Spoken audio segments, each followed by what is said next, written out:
Alexandre Meyer. Bonjour à tous et bienvenue dans le débat du soir. Selon l'OMS, l'Organisation mondiale de la santé, le tabac tue près de 6 millions de personnes par an. Et si aucune action n'est entreprise rapidement, ce sera 8 millions à l'horizon 2030.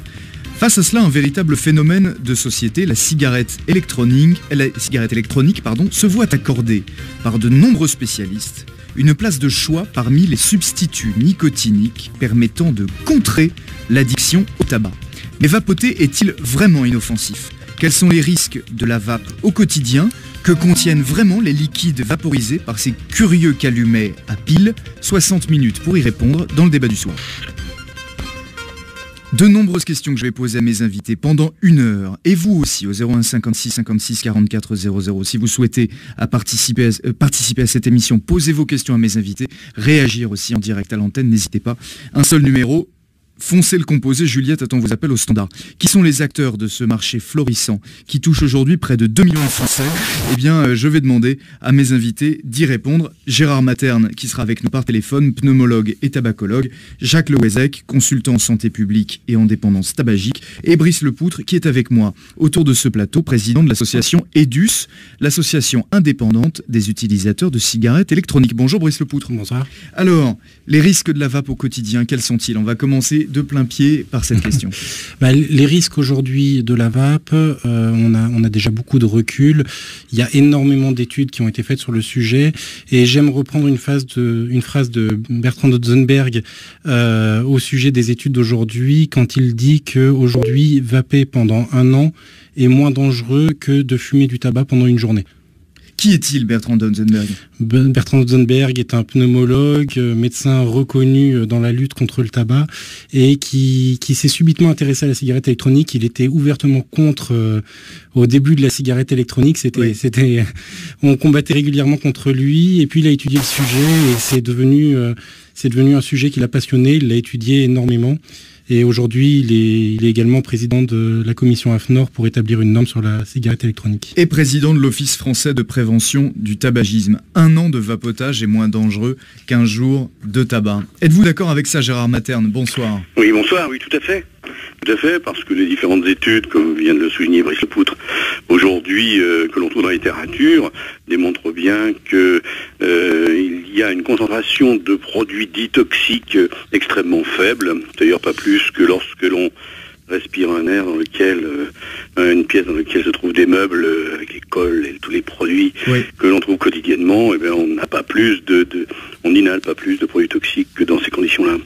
Alors toutefois, il faut bien parler des liquides qui composent ces petites cartouches, ces atomiseurs, cartomiseurs, etc., qui viennent s'ajouter à une résistance et une batterie. La résistance fait chauffer ces liquides, les vaporise et on les aspire. Le plus souvent, on y retrouve du propylène glycol, de la glycérine végétale et puis un dosage plus ou moins élevé de nicotine. Gérard Materne, chacun de ces produits pris séparément est-il nocif ?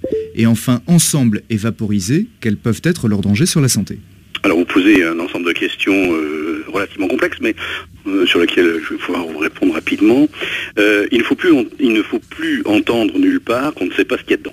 On sait parfaitement ce qu'il y a dedans lorsque ces produits sont fabriqués par des gens, par des gens reconnus.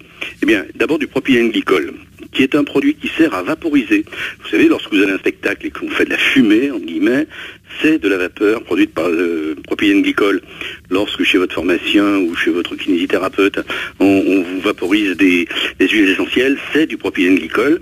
Ce produit qui, certes, dans un certain nombre d'activités sert de dégivrant, eh bien, on l'utilise aussi en agroalimentaire, on l'utilise aussi en pharmacie pour disperser des médicaments dans certains dispositifs, pour lutter contre l'asthme par exemple. Ça permet de transporter des principes actifs dans les bronches, de transporter des médicaments dans les bronches.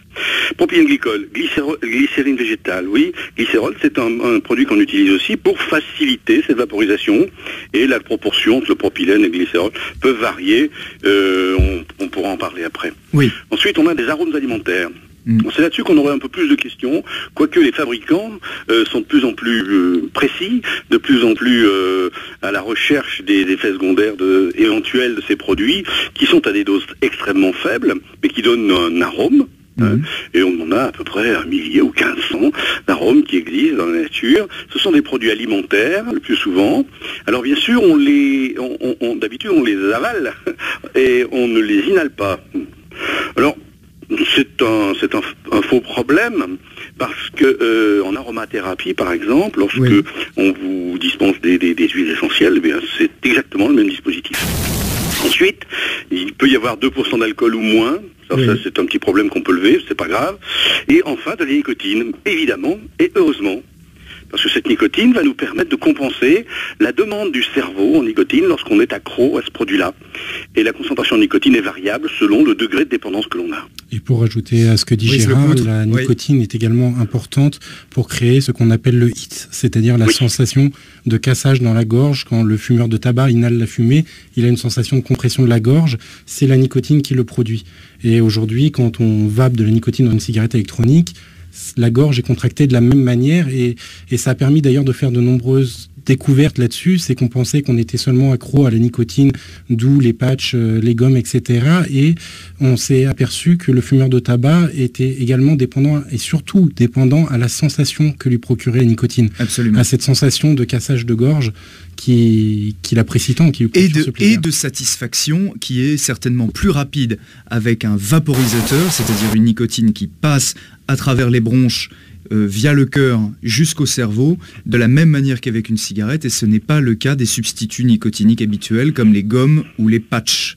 Je parle sous votre contrôle, Gérard Materne. Oui, c'est un peu raccourci, mais c'est ça. Alors, pour revenir sur le HIT, dont parlait Brice Lepoux tout à l'heure, c'est un élément très très important que nous, tabacologues, ne connaissions pas. Et là, ce sont les vapoteurs qui nous ont appris ça. Vous voyez que les médecins peuvent aussi apprendre de leurs patients, et heureusement d'ailleurs, c'est rassurant.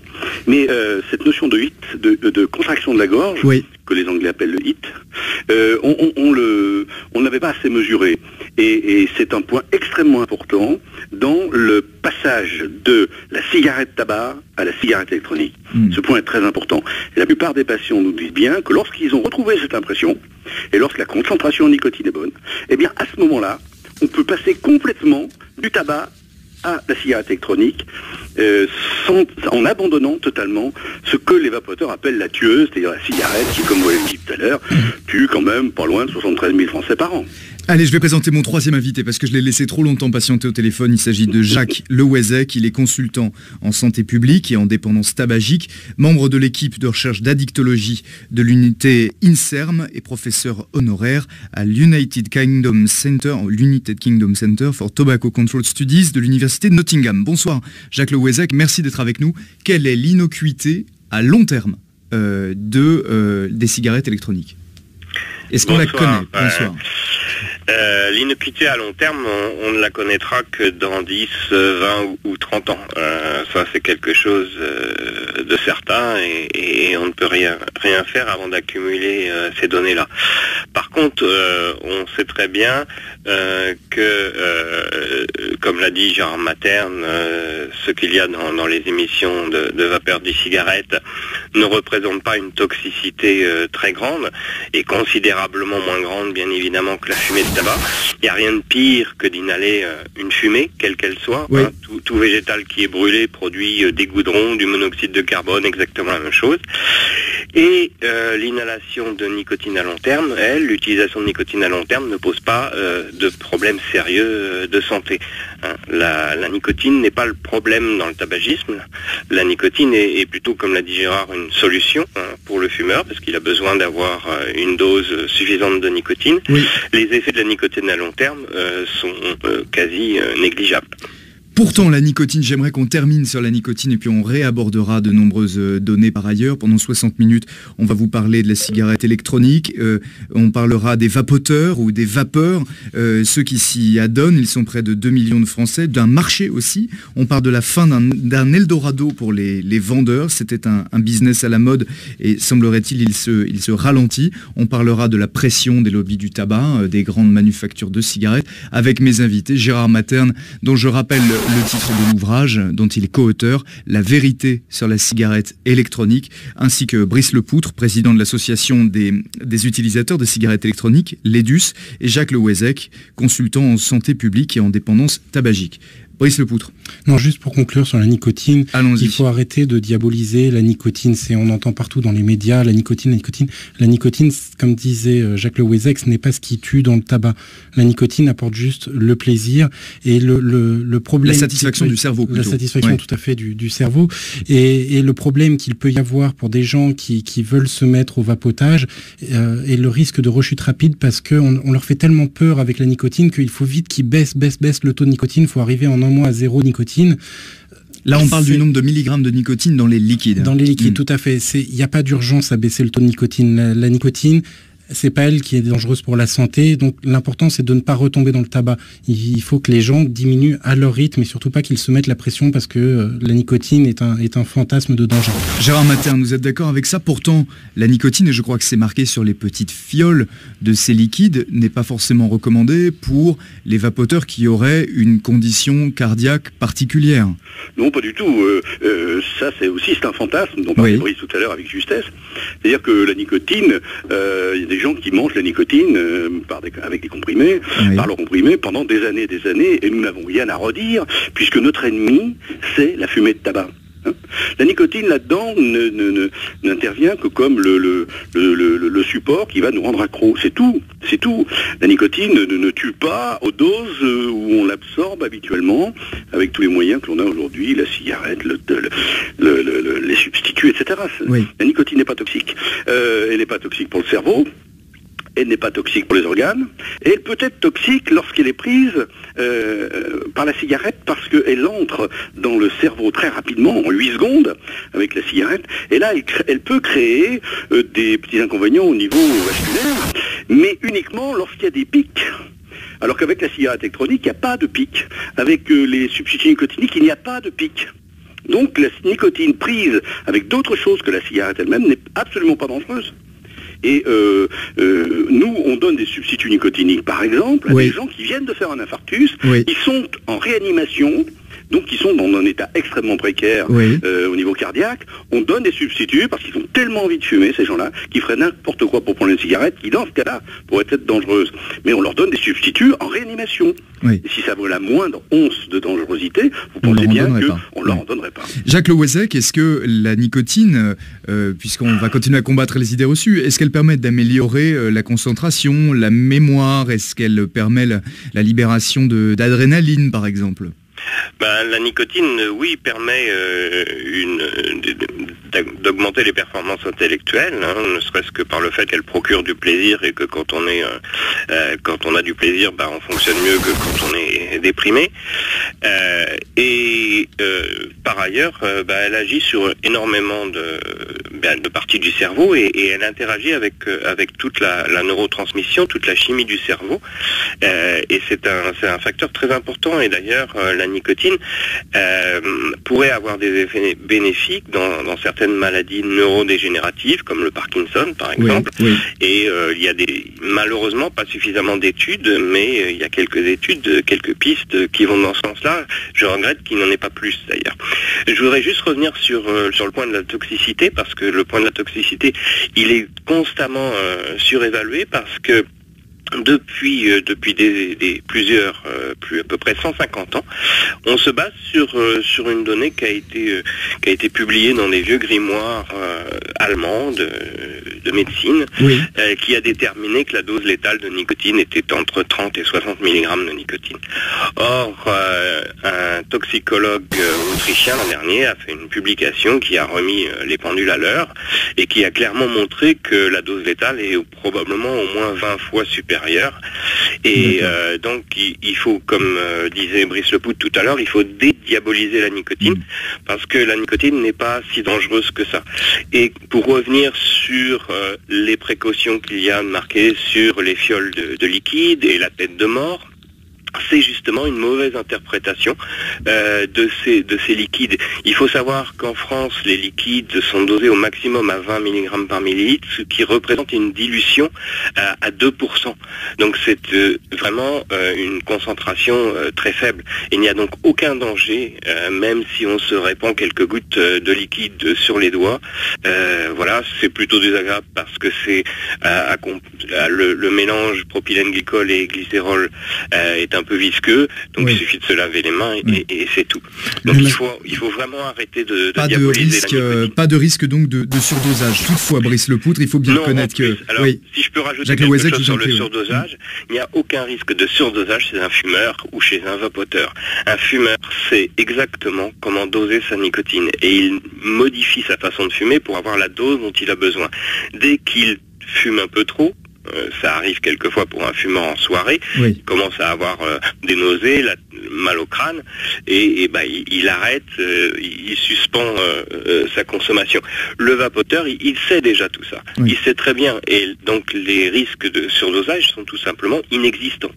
Mais toutefois, le danger, évidemment, c'est la dépendance. Brice Lepoutre, c'est celle qui fait tomber les fumeurs dans la dépendance au tabac, et c'est celle qui peut potentiellement les faire retomber dans le tabac une fois qu'ils ont goûté la vapoteuse, si elle ne correspond pas à leurs besoins. Et c'est là que c'est un marché sur lequel il faut avancer avec de bons conseils, j'imagine. On ne va pas vers n'importe quel type de matériel selon son profil de fumeur, au risque d'être dégoûté ou que ça ne parvienne pas à ses fins et de retomber dans la cigarette, n'est-ce pas ? Tout à fait. Tout à fait. Le choix d'une cigarette électronique, c'est déjà, il faut la volonté d'y passer. C'est un produit qui, en effet, est fait pour les fumeurs de tabac. C'est un produit, éventuellement, que j'ai déjà vu utilisé par des personnes qui étaient d'anciens fumeurs de tabac, mais qui sentaient qu'ils allaient replonger dans le tabac et ils se sont dit, plutôt que de replonger, je vais utiliser une cigarette électronique. Et c'est un produit qu'il faut adopter. J'aime beaucoup le rappeler, il n'y a pas de cigarette électronique universelle. Ça ne marche pas. Il y avait eu l'étude de Bullen qui, justement, était faite pour tester l'efficacité à l'arrêt du tabac de la cigarette électronique. On donnait à tout le monde la même cigarette électronique, le même dosage, le même liquide. Résultat, 15% de réussite à l'arrêt du tabac. Bon, les médias avaient dit c'est bien, ça fait aussi bien que les patchs. Sauf que la réalité du terrain n'est pas du tout ça. Et le professeur Farsalinos a fait dernièrement une étude où, au contraire, il a encouragé les gens à choisir le matériel qu'ils voulaient.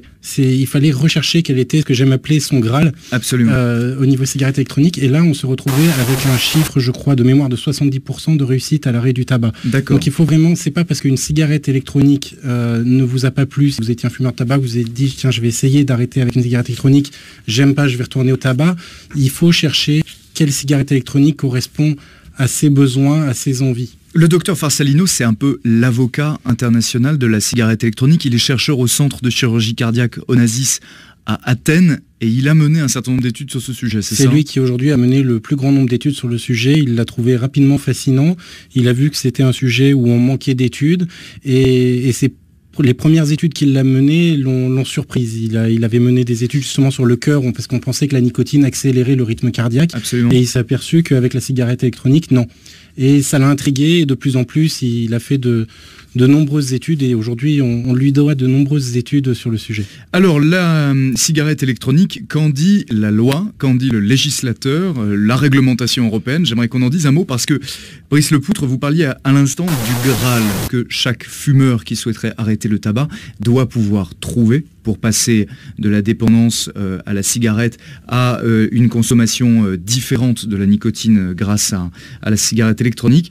La directive des produits du tabac risque de ne pas vraiment leur laisser le choix, puisque les petits réservoirs, les petits récipients dans lesquels on met le liquide devraient désormais être scellés, fabriqués d'un bloc en usine, donc on ne peut plus choisir le liquide que l'on met dedans, ou les dosages de nicotine seront eux aussi limités, les obligations de diffusion de la nicotine sont particulières, ne correspondent peut-être pas aux batteries, aux atomiseurs qui sont vendus sur le marché aujourd'hui, ou ne correspondent pas. Je pense que c'est catégorique. Gérard Materne, qu'est-ce qu'il faut en penser de cette directive des produits du tabac ? Moi, je suis inquiet. Je pense que Brice Lepoutre l'est également.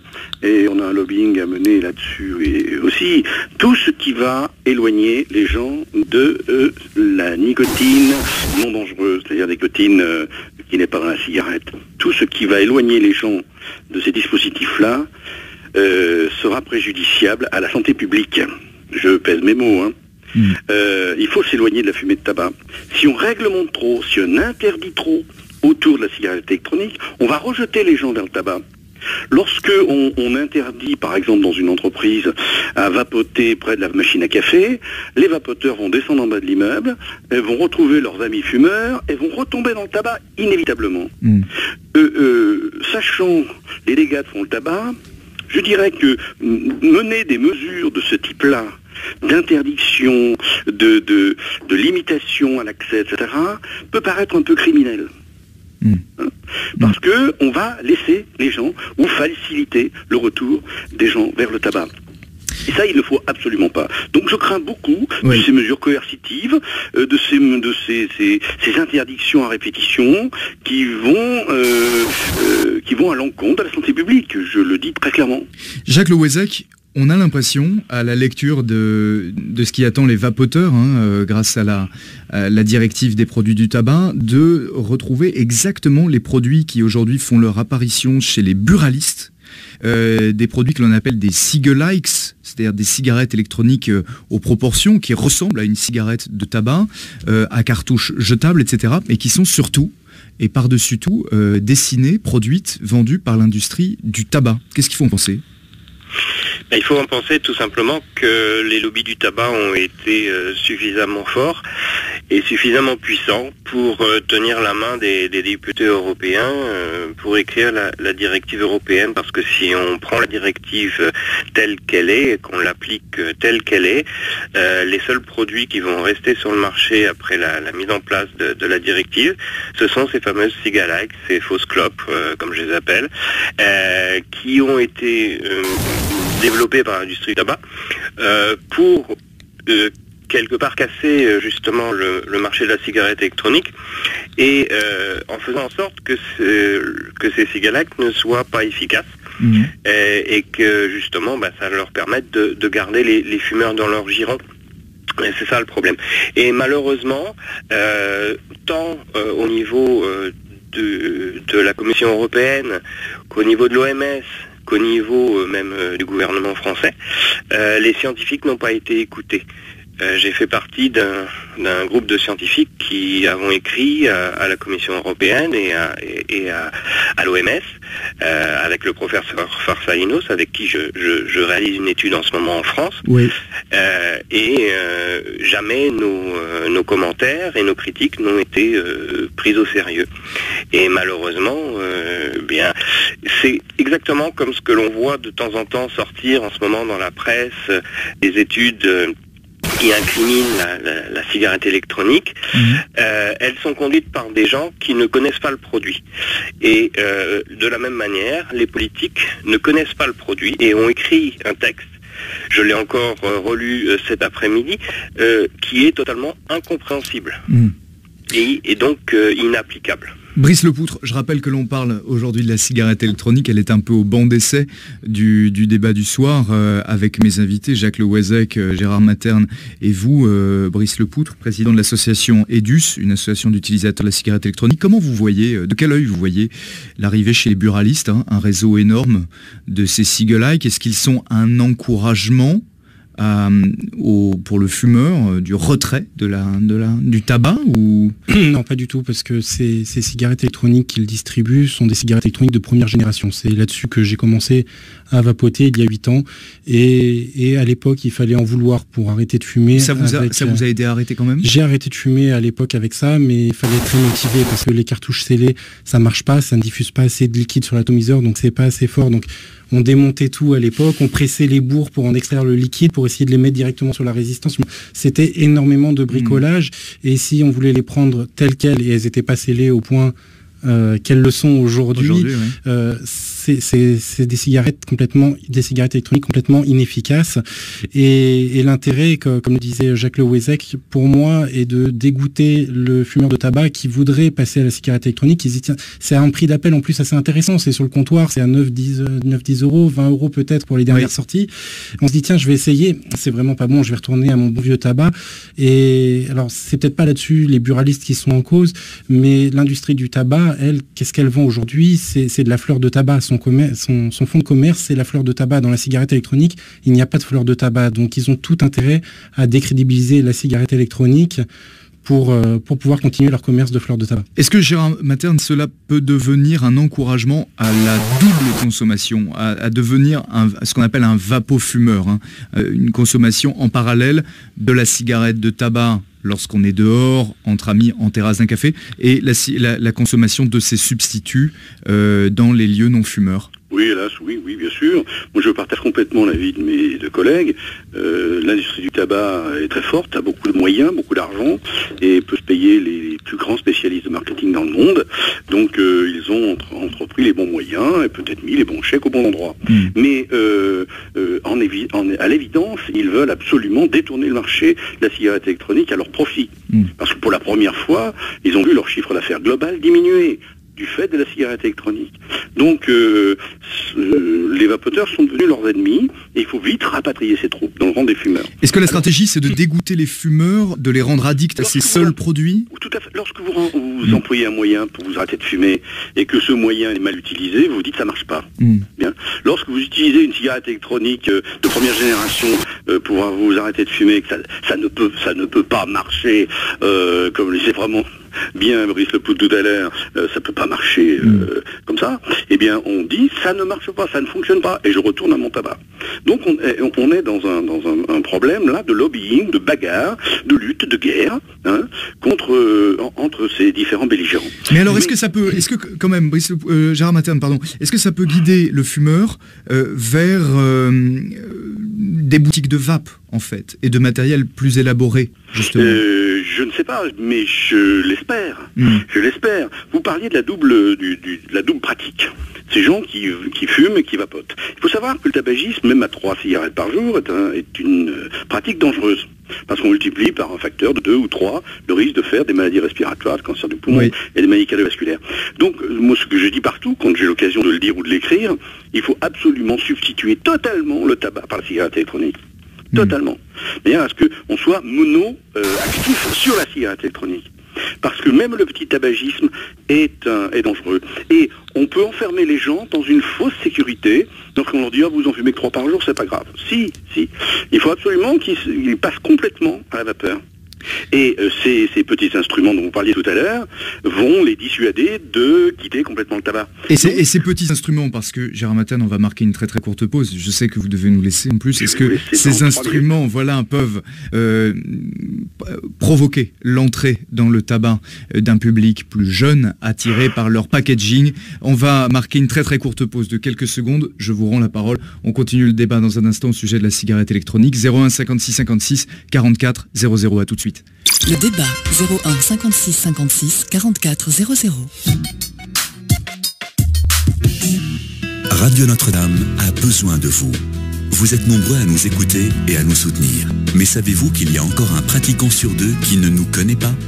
Aidez-nous à faire rayonner votre radio et rejoignez notre équipe de bénévoles pour nous aider à distribuer nos programmes dans vos paroisses et devenez ainsi notre correspondant sur le terrain. Pour cela, rien de plus simple. Contactez-nous par mail à contact@radionotre-dame.com ou par téléphone au 01 56 56 44 44. Sans vous, Radio Notre-Dame ne pourrait exister. Alors par avance, merci. À l'œil du prince, Christophe Maury. À l'œil du prince, cette semaine, je reçois Pierre Barillet de l'immense duo Barillet et Grédy, parce que L'Or et la Paille, cette pièce écrite en 1956, est jouée actuellement au Théâtre du Rond-Point. C'est un événement et c'est une merveilleuse comédie. On en reparle à l'œil du prince. À l'œil du prince avec Christophe Maury, tous les vendredis à 11h30 et 20h sur Radio Notre-Dame. Chaque semaine, Thierry Georges vous emmène en voyage à l'autre bout du monde. À la découverte d'une ville, de sa culture et de ceux qui y vivent. Suivez le guide tous les dimanches à 11h sur Radio Notre-Dame. Et Dieu dans tout ça, James Combépine. Je vous donne rendez-vous à 20h le lundi 13 avril au Collège des Bernardins pour l'enregistrement des Dieux dans tout ça, en compagnie de Maria Novak. Maria Novak est économiste, elle est spécialiste du microcrédit et présidente fondatrice de l'Association pour le droit à l'initiative économique. Mathieu Dardaillan a 25 ans. Il a fondé le mouvement Ticket for Change, un mouvement pour susciter des vocations d'entrepreneurs du changement. Et Emmanuel Delutzel est vice-président social business de BNP Paribas, une branche de la banque qui investit dans des entreprises solidaires. Pour assister à l'émission et dialoguer avec nos invités, vous pouvez réserver vos places par internet à l'adresse collège-des-bernardins.fr ou par téléphone au 01 53 10 74 44. Le débat, Alexandre Meyer. Le débat continue. Quels sont les risques de la vape au quotidien? Quels sont les dangers que représente la cigarette électronique? On fait le point avec mes invités. Brice Lepoutre, président de l'association EDUS, une association indépendante des utilisateurs de cigarettes électroniques, la seule d'ailleurs, à ce jour. Combien d'adhérents? On est grosso modo 3000 inscrits. 3000 inscrits. Plus, et vous vous appuyez sur des sites internet, des blogs, des forums? Tout à fait, on est présent beaucoup sur internet. Et là, beaucoup de visiteurs? Oui, au niveau de sympathisants, par exemple, la dernière pétition qu'on avait lancée, bon là on en a une autre qui est en cours, mais la dernière pétition qu'on avait lancée avait recueilli 45 000 signatures. 45 000 signatures pour près de 2 millions aujourd'hui, entre 1,5 million et 2 millions de vapoteurs réguliers français. Jacques Le Wezek, consultant en santé publique et dépendance tabagique, est également avec nous. Et Gérard Materne, à qui je rends la parole tout de suite, pneumologue, tabacologue. Son ouvrage « La vérité sur la cigarette électronique » apparu chez Fayard en 2013, coécrit avec le professeur Jean-François Ether. Gérard Materne.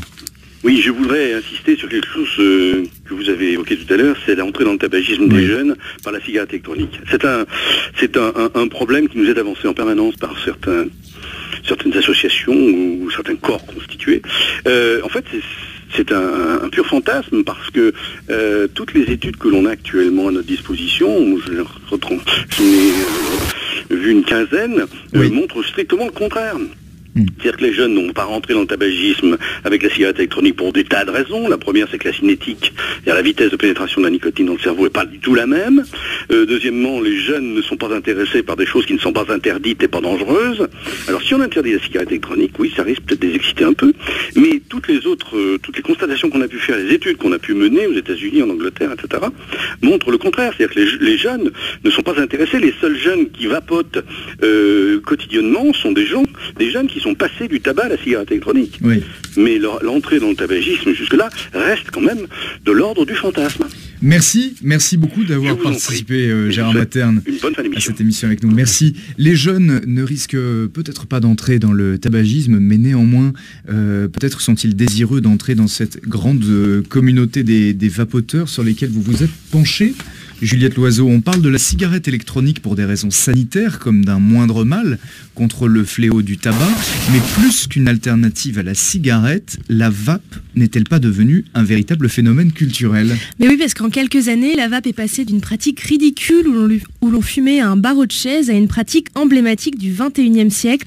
Le prestigieux Oxford Dictionary a même fait de vapoter le mot de l'année 2014, justifiant la nécessité de distinguer cette activité du simple fait de fumer. La vape est désormais un phénomène à part entière. Des artisans œuvrent à la conception de nouveaux modèles, de nouveaux liquides et de nouvelles saveurs.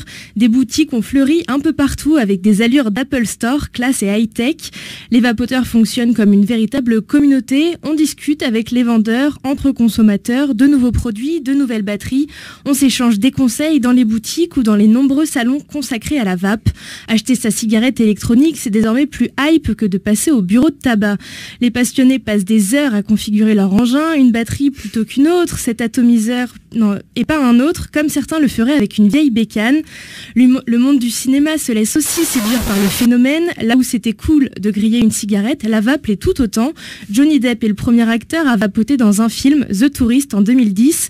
Francis Underwood troque lui aussi son vieux tabac pour une cigarette électronique dans la saison 2 de House of Cards. Et même Leonardo DiCaprio s'affiche de façon nonchalante aux Golden Globes en vapotant. Les réalisateurs s'intéressent aussi à ce produit culturel. Yann Kounen, à qui l'on doit Doberman ou encore 99 francs, prépare un documentaire, Vapwave, avec pour ambition d'être le premier film sur l'incroyable phénomène mondial qu'est la cigarette électronique à la découverte de cette révolution culturelle, selon son communiqué.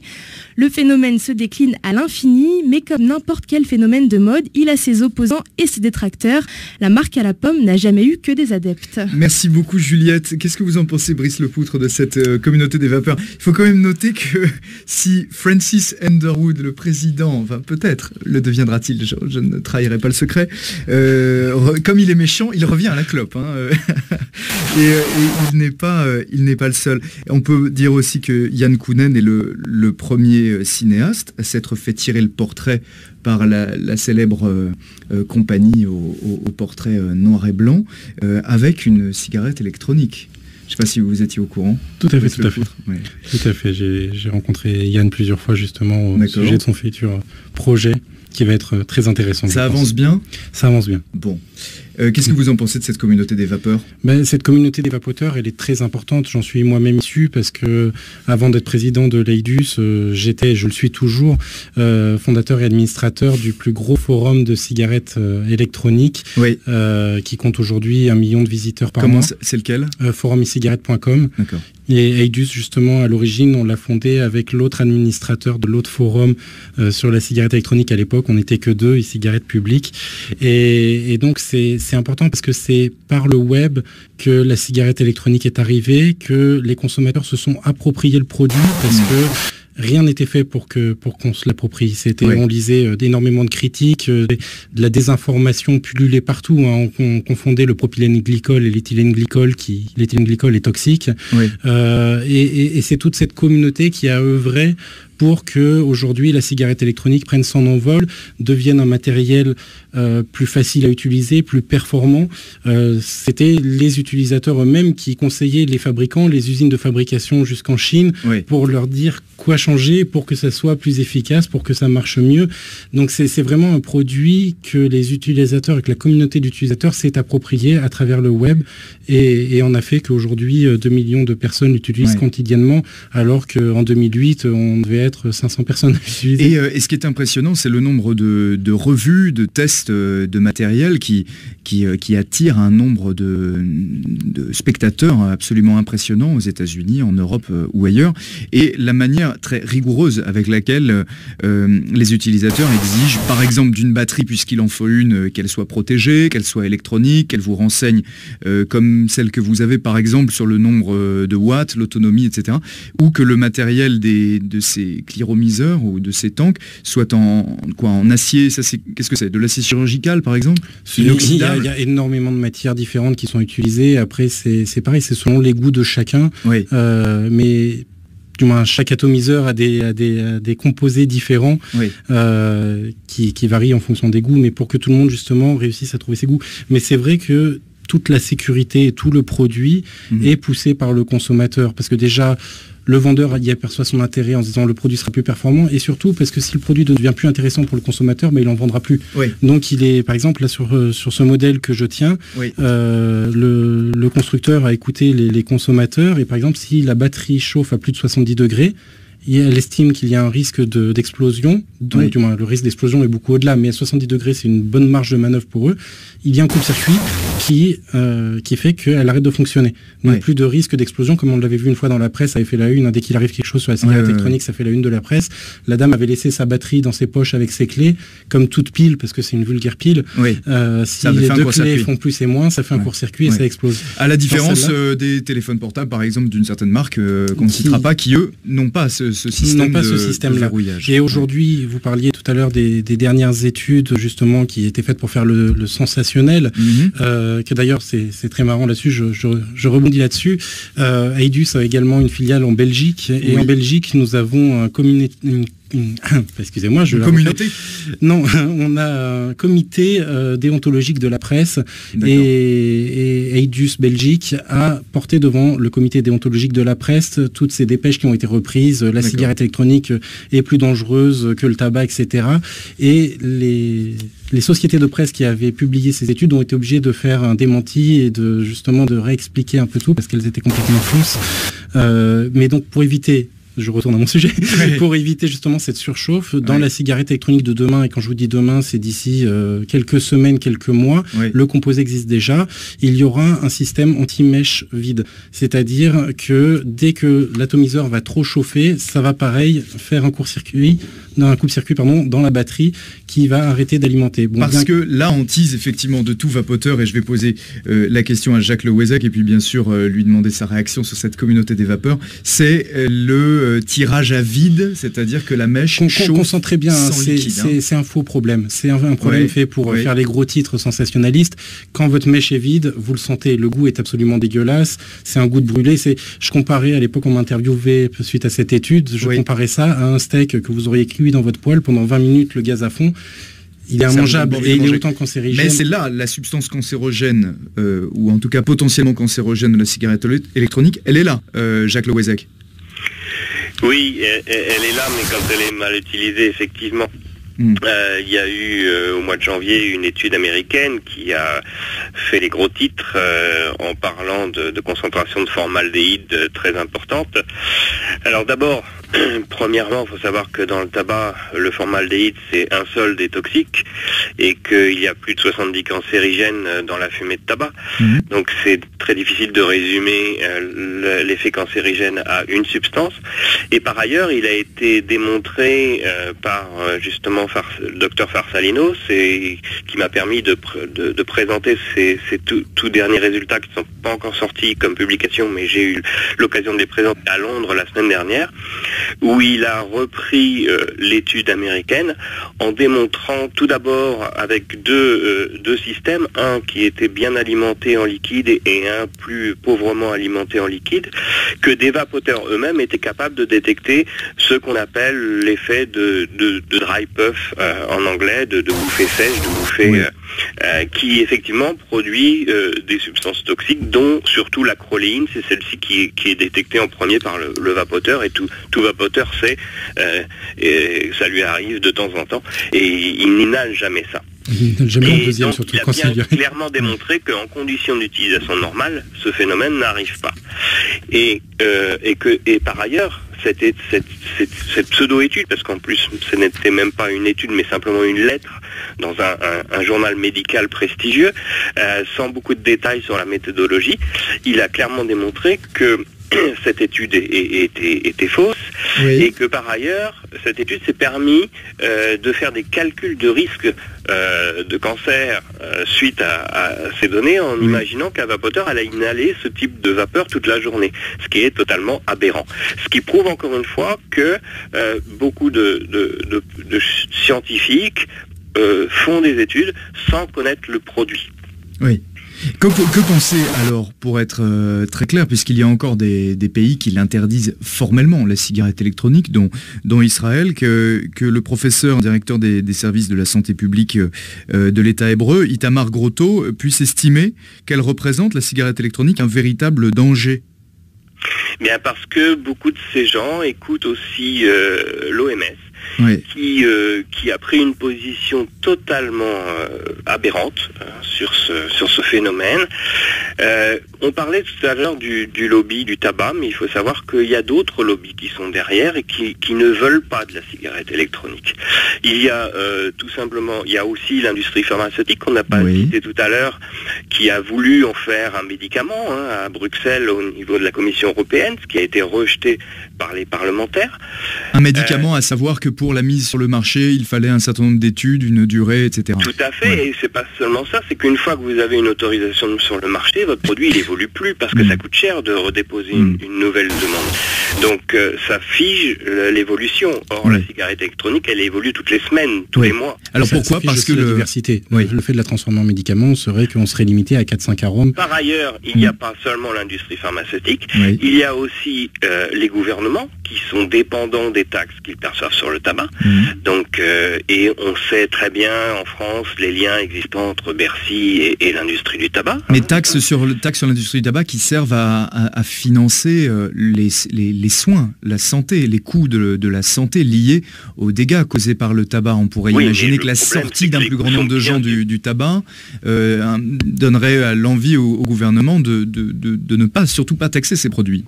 Le coût de la santé du tabagisme est bien supérieur à ce que les taxes rapportent. C'est là aussi le problème. Et il y a une très belle analyse économique qui a été publiée la semaine dernière qui montre clairement que l'État a tout intérêt à ne pas augmenter trop le prix du tabac et donc quelque part à combattre la cigarette électronique puisqu'elle lui fait perdre des revenus. De marché. Par ailleurs, il y a aussi toute une communauté du contrôle du tabac à laquelle j'appartiens et j'ai appartenu, mais avec laquelle j'ai pris mes distances, qui refusent totalement la cigarette électronique parce que leur seul but actuelle, ce n'est pas de protéger les fumeurs, c'est pas de faire arrêter les gens de fumer, c'est de tuer l'industrie du tabac. Et c'est exactement la position de l'OMS à l'heure actuelle. En effet, c'est ce qu'a rappelé Margaret Chan, qui en est la directrice de l'OMS, l'Organisation mondiale de la santé, qui a apporté son soutien au gouvernement qui interdise ou réglemente l'usage de la cigarette électronique. Ne pas fumer est la norme, dit-elle, et les e-cigarettes vont dévoyer cette pensée normale, car elles vont inciter à fumer, en particulier les jeunes, a-t-elle déclaré la semaine dernière, en marge d'une conférence mondiale sur le tabac et la santé. Et tout ça sans aucune preuve scientifique. Oui. Juliette Loiseau, qu'en pensent nos auditeurs? Ensuite, on va parler du marché de la cigarette électronique. Est-il arrivé à maturation? Juliette. Eh bien, chez nos auditeurs, on a les adeptes et les opposants à la cigarette électronique. Du côté des adeptes, il y a Jacques, pour qui la cigarette électronique est une excellente alternative au tabac et permet d'arrêter progressivement. Maurice est lui aussi passé à la cigarette électronique et a considérablement diminué sa consommation. Il nous dit qu'il est passé de 1 paquet par jour à 1 paquet par semaine grâce à cette cigarette électronique. Pour Marie, elle réagit vis-à-vis de l'amendement de la loi santé qui veut contrôler la cigarette électronique et elle nous dit le gouvernement perd beaucoup d'argent avec les millions de consommateurs de e-cigarettes qui n'achètent plus de tabac. Il faut bien qu'elle trouve les moyens de les taxer. Mais on a aussi de nombreux opposants. Pour Julien, la cigarette électronique devrait être un produit médical, tout comme le sont les patchs par exemple pour arrêter de fumer. Pour Jean, la nicotine est une addiction comme une autre, que ce soit dans le tabac ou la cigarette électronique, c'est la même chose, c'est une drogue quotidienne. Enfin pour Benjamin, avec la cigarette électronique, tout le monde fume désormais à l'intérieur, dans les bureaux. Et pour les non-fumeurs, c'est aussi désagréable que la fumée de cigarette classique. Oui, mais ça sent meilleur peut-être, Juliette. Après, ça fait partie du respect. C'est vrai que quand on est dans un lieu fermé, il ne faut pas utiliser des arômes ultra parfumés, très forts pour l'odorat. Il faut quand même se montrer assez respectueux des gens. S'ils nous expriment une certaine gêne, à ce moment-là, on peut utiliser des arômes beaucoup moins forts, garder la vapeur pendant plus longtemps dans ses poumons pour moins en recracher. Et vous parliez de la loi santé, justement, et oui. La loi santé prévu 2 amendements qui sont plutôt très mauvais pour la cigarette électronique. Oui. Il y a l'interdiction de vapoter dans les lieux publics qui va être très dangereux parce qu'en fait la nicotine dans la cigarette électronique n'agit sur le cerveau que pour une durée de 15-20 minutes. Celle du tabac agit pendant 1 heure. C'est pour ça qu'on remarque dans les entreprises par exemple que tous les fumeurs partent en même temps en pause au bout d'1 heure pour recharger en nicotine et qu'on a l'impression que le vapoteur est toujours en train d'utiliser sa cigarette électronique parce qu'en fait le vapoteur va l'utiliser 3-4 lattes, va la reposer et un quart d'heure après il va la reprendre. Il va prendre beaucoup moins de lattes mais plus proche en temps. Il est rare qu'il vapote pendant 6-7 minutes d'affilée, le temps d'une cigarette normale. Et d'ailleurs, le nombre de bouffées par jour, c'est combien? On a une idée? Une cinquantaine? Ça varie énormément d'un vapoteur à l'autre. Mais le gros danger de l'interdiction de vaper dans les lieux publics, et on l'a déjà constaté parmi nos adhérents où il y a des sociétés qui ont interdit la vape sur le lieu de travail, c'est qu'il y a énormément de rechutes vers le tabac parce que du coup, la personne ne peut pas, du moins je connais très peu de patrons qui autorisent de faire des pauses tous les quarts d'heure. Et donc du coup, vu qu'il n'a pas la nicotine suffisante, il va replonger dans le tabac. Soit c'est le sevrage définitif, soit c'est la retombée dans quelque chose qui donne plus de nicotine. Malheureusement, dans les adhérents que j'ai vus, c'est plutôt la tombée dans le tabac plutôt que l'abstinence totale. C'est ce qui peut expliquer d'ailleurs ce marché qui semble parvenir à saturation. On compte 2500 magasins pour 18 000, 20 000 bureaux de tabac, je crois, à peu près. Bureaux de tabac, je ne sais pas. Les ventes qui ont certes reculé, mais de tabac, bien sûr, mais dans le même temps, on voyait disparaître un certain nombre de boutiques de vape, de produits de cigarettes électroniques. Si en 2013, c'était 7 ouvertures de boutiques pour 1 fermeture, en 2014, c'est l'inverse. 1 ouverture pour 7 fermetures. Pourquoi, Brice Lepoutre?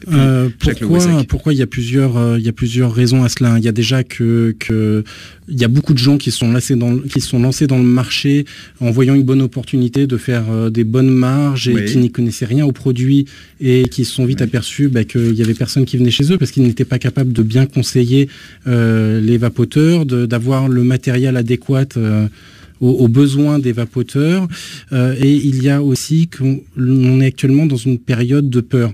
Les médias nous rabâchent un nombre incalculable de peurs sur la cigarette électronique, sur les formaldéhydes, sur les acroléines, sur la nicotine. Les gouvernements, pareil, nous rabâchent cette peur d'interdiction dans les lieux publics. Beaucoup de gens se disent à quoi ça sert que je me demande si je vais devoir reprendre le tabac dans un mois. Et du coup, le marché est en flottaison aujourd'hui. Et il n'est plus exponentiel comme il l'était avant. D'accord. Et beaucoup de shops ont investi en pensant qu'il allait continuer à rester exponentiel. Tant que les peurs ne seront pas balayées, le marché aura du mal à évoluer. Jacques Le Ouezec ? Oui, moi je voudrais surtout vous raconter une anecdote pour montrer l'hypocrisie qui entoure la cigarette électronique. J'ai été contacté hier par un jeune vapoteur de 17 ans, donc un adolescent, mineur, mais qui a 2 parents fumeurs, qui s'est mis récemment à la vape, et ses parents fumeurs ont décidé que c'était plus dangereux que la cigarette, et donc lui ont confisqué son matériel. Il m'a appelé, il m'a envoyé un message hier désespéré en disant qu'est-ce que je peux faire, et ça faisait 3 jours qu'il était sans sa cigarette électronique. Donc j'attends impatiemment que ses parents m'appellent. Je lui ai donné mon numéro de téléphone pour essayer de leur expliquer, mais vous voyez que même chez les fumeurs, ce message de danger qui est répercuté par la presse à longueur de une a remis la cigarette électronique à l'écart. Et le but de la cigarette électronique, c'est justement de faire en sorte d'agréger le plus possible de fumeurs et de les convertir à la cigarette électronique pour leur sauver la vie. Et des cas comme ça, on en a des dizaines, nous, qui nous arrivent régulièrement. Pour compléter ce que disait Jacques Le Ouezec, on a par exemple eu des cas d'un gynécologue qui a conseillé à une femme enceinte qui était fumeuse de tabac, qui est passée à la cigarette électronique quand elle s'est aperçue qu'elle est devenue enceinte, et qui lui a dit de reprendre le tabac parce que la cigarette électronique était plus dangereuse que le tabac. D'accord. Pour son fœtus. Mais alors, pour répondre clairement à cette question-là, en plus de la discussion qu'on a depuis près d'une heure ensemble, Jacques Le Ouezec, depuis que la cigarette électronique existe, ça va faire combien, 10 ans, 15 ans, 8 ans sur le marché français. Voilà. En 8 ans, combien de morts liées au tabac, combien de morts liées à la cigarette électronique ? Bien, c'est la bonne question, effectivement. Le tabac, c'est 200 morts par jour, c'est plus de 70 000 par an. Et pour l'instant, la cigarette électronique, à ma connaissance, n'a fait aucun mort. D'accord. Brice Lepoutre. Il y a un autre point que vous n'avez pas perdu de membres des blogs? Non, malheureusement, on a perdu des membres parce qu'ils ont découvert la cigarette électronique trop tard. Ouais. Et malheureusement, l'année dernière, nous avons perdu 4 amis parce que, comme vous disiez, la vape, c'est une communauté, on se soutient tous, on est tous en train de s'entraider, et ces personnes ont connu la cigarette électronique alors qu'elles étaient déjà atteintes de maladies, et malheureusement pour eux, c'était trop tard. Pour certains, leur médecin leur avait dit, si vous aviez découvert la cigarette électronique avant, ça vous aurait peut-être sorti d'affaire. Heureusement, d'autres de nos membres ont découvert à temps et sont heureux de voir les effets bénéfiques sur leur corps alors qu'ils étaient dans des débuts de maladies graves, se retrouvent aujourd'hui sans ces maladies.